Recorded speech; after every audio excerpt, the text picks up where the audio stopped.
ఈ మధ్య కాలంలో చాలా మంది స్మార్ట్ వాచెస్ని యూజ్ చేస్తున్నారు. స్మార్ట్ వాచెస్లో మనము హార్ట్ రేట్, సాచురేషన్, మన స్లీప్ క్వాలిటీ, క్యాలరీ కౌంట్ అన్ని చూసుకోవచ్చు అని. ఓకే, స్మార్ట్ వాచెస్ మంచివే. బట్ స్మార్ట్ వాచ్లో ఇచ్చే ఇన్ఫర్మేషన్ 100% అని నమ్మడం ఒక డేంజరస్ మిత్. నేను ఒక ఎగ్జాంపుల్ చెప్తాను. రీసెంట్గా ఒక కన్నడ సెలబ్రిటీకి హార్ట్ అటాక్ వల్ల చెస్ట్ డిస్కంఫర్ట్ వచ్చింది. కానీ ఆయన స్మార్ట్ వాచ్లో హార్ట్ రేట్ అంతా నార్మల్గా ఉంది అనడం వల్ల ఆయన ఇగ్నోర్ చేశారు. ఎమర్జెన్సీ మెడికల్ కేర్ అనేది తీసుకోలేదు. సో ఆయన ఓవర్ నైట్ వర్స్ అయ్యారు. ఇది మనకి ఒక ఇంపార్టెంట్ లెసన్. స్మార్ట్ వాచెస్ మంచివే, కానీ అది 100% యాక్యురేట్ కాదు, డాక్టర్కి రీప్లేస్మెంట్ కాదు. స్మార్ట్ వాచ్లో హార్ట్ రేట్, రిథమ్ అబ్నార్మాలిటీస్ తెలుస్తాయి. అంటే రెగ్యులర్గా కొట్టుకున్నా లేదా హార్ట్ రేట్ చాలా ఎక్కువగా ఉన్నా చాలా తక్కువగా ఉన్నా మనకి తెలుస్తుంది. అంతేకాని హార్ట్ అటాక్కి డయాగ్నోస్టిక్ కాదు.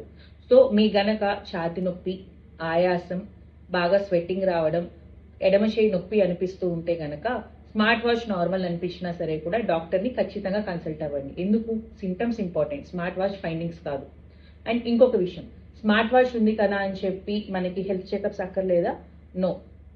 ఏ స్మార్ట్ వాచ్ కూడా డాక్టర్ ఎగ్జామినేషన్ని కానీ, ఈసీజీ, బీపీ టెస్ట్ కానివ్వండి, బ్లడ్ టెస్ట్ని రీప్లేస్ చేయలేదు. స్మార్ట్ వాచ్ అసిస్టెంట్ మాత్రమే, డాక్టర్ కాదు.